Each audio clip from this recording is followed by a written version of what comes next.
बिस्मिल्लाहिर्रहमानिर्रहीम। अस्सलाम वालेकुम फ्रेंड्स, दिस इज़ परकीता। मैं as a social media coordinator आपसे मुखातिब हूँ, जैसा कि आप सभी लोग जानते ही हैं। आज की स्पेशल वीडियो में मैं आपसे सिक्योरिटी गार्ड के हवाले से बात करूँगी कि सिक्योरिटी गार्ड के जो टेस्ट हैं, बहुत लोग यहाँ से टेस्ट देकर जाते हैं और आगे जाके उनका बेसिकली एक टेस्ट होता है जो कि जिसको सिंपली कहते हैं सीरा।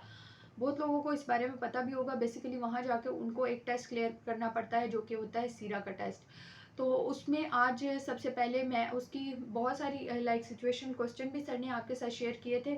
आज मैं उस पर एक बहुत ही एक गाइडलाइन वीडियो बना देती हूँ। वैसे तो इसकी कोर्स की 4 बुक्स है, आज उसमें से एक बुक है हमारे पास बेसिक लाइफ सपोर्ट, जो कि बिल्कुल फर्स्ट बुक है हमारी बेसिक लाइफ सपोर्ट।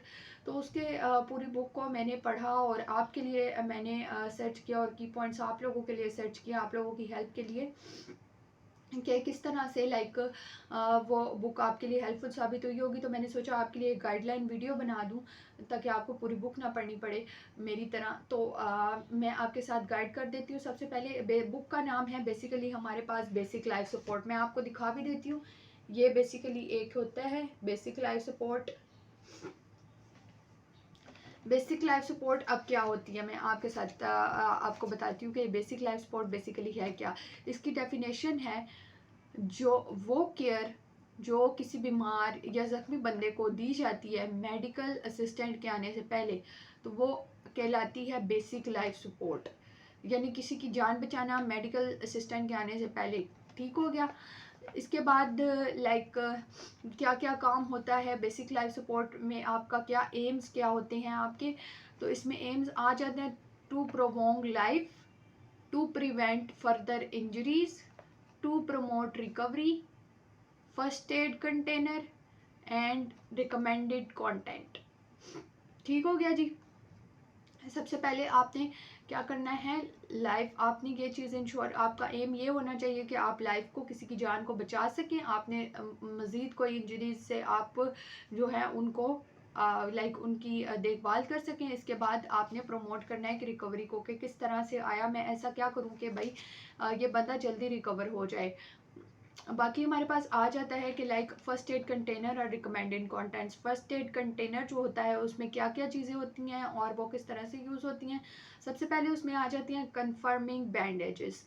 बैंडेजेस का आपको पता ही है, पट्टियाँ होती हैं, रेक्टेंगुलर बैंडेजेस होती हैं। उसके अलावा pin with pin foil bandages होती हैं। जो बर्न की ड्रेसिंग होती है, कोई बंदा जल जाए उसकी ड्रेसिंग इंक्लूड होती है जो कि फर्स्ट एड बॉक्स में। इसके बाद वाउंड की ड्रेसिंग होती है, जो ज़ख्मी हो जाए उसकी ड्रेसिंग वगैरह होती है। उसके बाद होती है फिंगर, मीडियम और लार्ज किस्म के, 3 किस्म की होती हैं।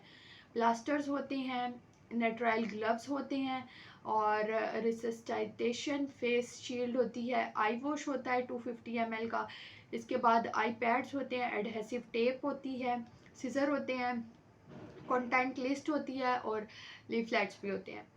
सो फ्रेंड्स, ये एक फर्स्ट एड बॉक्स की चीज़ें होती हैं जो कि उसमें इंक्लूड होती हैं। उसके बाद है dealing with casualties and priorities that treatment, prioritising. तो किस तरह से आपने कैजुअलिटीज़ और ट्रीटमेंट को करना है। तो सबसे पहले हमारे पास 2 कैजुअलिटीज़ आ जाती है। कैजुअलिटीज़ एक है हमारे पास, कैजुअलिटी इज़ नॉट ब्रीथिंग। और सेकंड हमारे पास आ जाती है सिवियर ब्लीडिंग। अगर पहले सबसे पहले आ जाती है अगर कोई बंदा सांस ना ले रहा हो। सेकंड हमारे पास आ जाती है वो बंदा जो बीमार है, उसकी बहुत ज़्यादा ब्लीडिंग हो रही हो, जो फिर नेक्स्ट हमारे पास आ जाता है वो जला हो या उसकी बोन इंजरी हुई हो। और फोर्थ नंबर पे हमारे पास आ जाता है कैजुअलिटी इज़ अनकॉन्शियस। अगर वो बंदा बेहोश हो तो हमारे पास से ये कैजुअलिटी आ जाती है कि वो बंदा बेहोश है, तो ये वो हमारे लिए काफ़ी सीरियस बात हो जाती है। उसके बाद हम बात कर लेते हैं कि किस तरह से क्या क्या प्रोसीजर होता है इसका। ये हमारे पास बेसिकली एक एब्रीवेशन है DRABCD। ये मैं आपके साथ इसका शॉर्ट फॉर्म शेयर कर देती हूँ कि डी का मतलब होता है बेसिकली डेंजर, डेंजर किस चीज़ को, डेंजर की आपने अश्योरिटी करनी होती है कि बेसिकली जो है यहाँ पे ख़तरा है, तो ये इस चीज़ को इंश्योर कराता है कि जो सीन पे लाइक जहाँ पे बंदा है, जहाँ पे लाइक जो बंदा है ज़ख्मी, उसे जो फर्स्ट एड प्रोवाइड की जा रही है, तो क्या वो जगह सेफ़ है उसके लिए कि नहीं, उसे किसी और जगह पे शिफ्ट करना चाहिए। तो इस चीज़ की अश्योरिटी करनी बहुत ही ज़रूरी है। नेक्स्ट हमारे पास आ जाती है रिस्पॉन्स। आर से रिस्पॉन्स आ जाती है, ये है approach the casualty from their side to their feet if possible.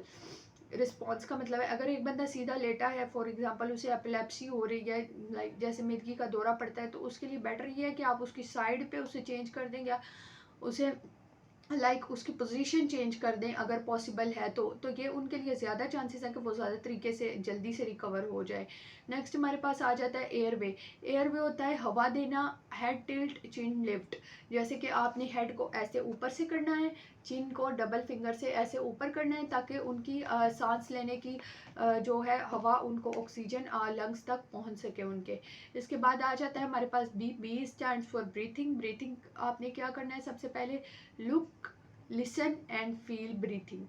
आपने सबसे पहले देखना है और कि वो बंदा सांस ले रहा है कि नहीं, उसके बाद वो देख रहा है कि नहीं, इसके बाद आपने उसे बुलाना है, उसे ऐसे हिला के आपने कहना है hello can you hear me, और या कुछ भी आप उसे कह सकते हैं। क्या आपने इंश्योर करना है कि वो आपको सुन रहा है कि नहीं, और आपने ये फील करना है कि वो सांस लाइक आपने ये इंश्योर करना है कि वो सांस ले रहा है कि नहीं। अगर इस तरह का कोई भी सीन अगर आपको नहीं दिखता तो आपने इमीडिएटली कॉल करनी है 999 को। तो इसके बाद हमारे पास आ जाता है सी। सी है हमारा स्टैंड फॉर सर्कुलेशन, CPR। और सबसे पहले हमारे पास CPR में आ जाता है कैजुअलिटी। कैजुअलिटी होती है नॉट ब्रीथिंग, अगर वो सांस नहीं ले रहा तो। और एक हमारे पास सेकंड नंबर पे आ जाती है CPR कमेंस CPR, और एक आ जाती है हमारे पास सर्कुलेशन CPR, और एक आ जाती है कमेंस CPR। कमेंस CPR में आ जाता है like casualty is not is breathing, अगर वो सांस नहीं ले रहा तो वो भी एक कैजुअलिटी है। आपको लाइक जैसे मैंने आपको तरीका बताया, आपको वो करना है, CPR करना पड़ेगा। इसके बाद अगर आपके वो सांस ले रहा है तो फिर आपने उसकी सर्कुलेशन चेक करनी है कि ब्लड सर्कुलेशन, उसका ब्लड प्रेशर कितना, अगर वो स्लो उसका ब्लड फ्लो हो रहा है तो आपको इमीडिएटली जो मैंने आपको वे बताया आपने उस तरह से उस पर अमल करना है। D is stand for defibrillation. It is used for use automatically extended defibrillation along side CPR। CPR के साथ ये यूज़ होता है जो कि अगर आपका वही जो मैंने आपसे अभी शेयर किया है कि ब्लड फ्लो आपका बहुत ही स्लोली अगले बंदे का विक्टिम जो है, जो बीमार बंदा है, जख्मी बंदा है, उसका ब्लड फ्लो काफ़ी स्लो है, तो AED उसे प्रोवाइड करने के लिए उसे CPR प्रोवाइड करना पड़ता है। CPR जो होती है वो बेसिकली ऑक्सीजन होता है कि आपको ब्रीथिंग एयरवे के ज़रिए मिल जाती है आपके लंग्स में से। इसके बाद हमारे पास आ जाता है कार्डियो रिसस्टाइटेशन, CPR इसे कहते हैं बेसिकली।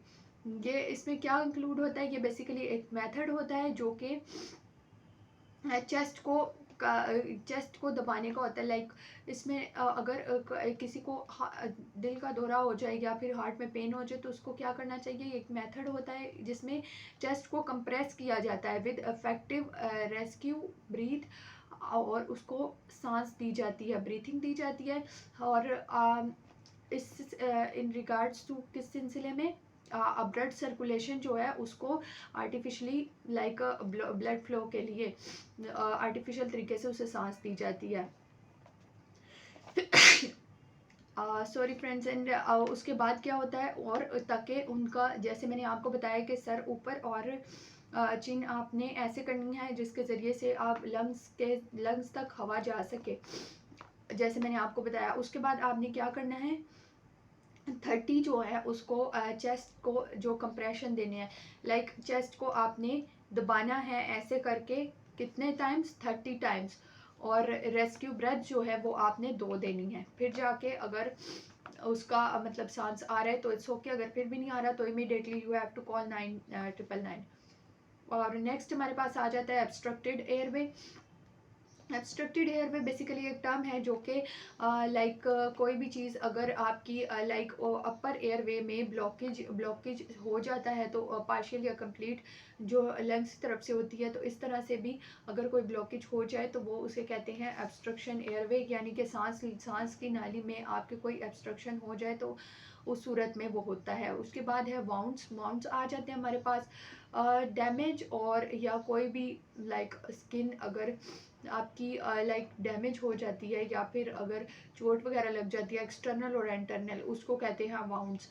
इंटरनल ब्लीडिंग, और इसमें इंटरनल ब्लीडिंग भी होती है, एक्सटर्नल ब्लीडिंग भी होती है। इंटरनल ब्लीडिंग अंदर की तरफ को होती है, एक्सटर्नल ब्लीडिंग तो बाहर की तरफ को होती है। जैसा कि आप सभी लोग जानते हैं, उसको जोहर का पकड़ के रखना पड़ता है तो फिर वो ब्लड स्टॉप हो जाता है। इंटरनल ब्लीडिंग की सूरत में इंटरनल अगर आपकी इंजरी है तो उसके लिए आपको डॉक्टर को कंसल्ट करना पड़ता है।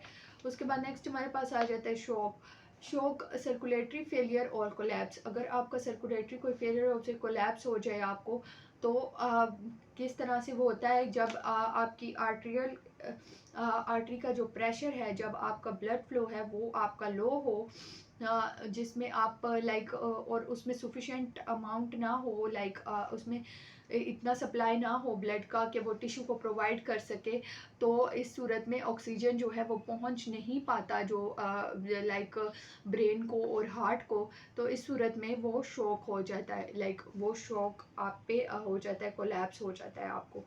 तो फ्रेंड्स, ये एक गाइडलाइन वीडियो थी। इस लाइक पूरी सिचुएशंस, हर एक चीज़ मैंने आपके साथ करती कि किस सिचुएशन को किस तरह से हैंडल करना चाहिए, किट में कौन कौन सी चीज़ें होती हैं, या बीइंग अ सिक्योरिटी गार्ड आपको लाइक फर्स्ट एड के लिए, बेसिक लाइफ सपोर्ट के लिए क्या क्या चीज़ें रिक्वायर्ड होती हैं, क्या क्या एक्सपीरियंस रिक्वायर्ड होता है, मैंने आपके साथ शेयर कर दिया है। अगर आपकी अभी भी कोई कन्फ्यूजन है तो आप ये बेसिक लाइफ सपोर्ट जो मैंने आपको बुक बताई है, ये आप इस पे लाइक ये बुक भी परचेज करके इस पे डिटेल में लाइक आप अपनी ट्रेनिंग ले सकते हैं। बाकी आप मेरी ये वीडियो भी देख सकते हैं। तो इस तरह से आप अपना जो है लाइक इस लेक्चर को कवर अप कर सकते हैं। सो फ्रेंड्स, आज ऐसे मैं आपके लिए इन्फॉर्मेटिव और लेक्चर वीडियोस लाती रहूँगी। Thank you so much friends for your time. Allah हाफिज़।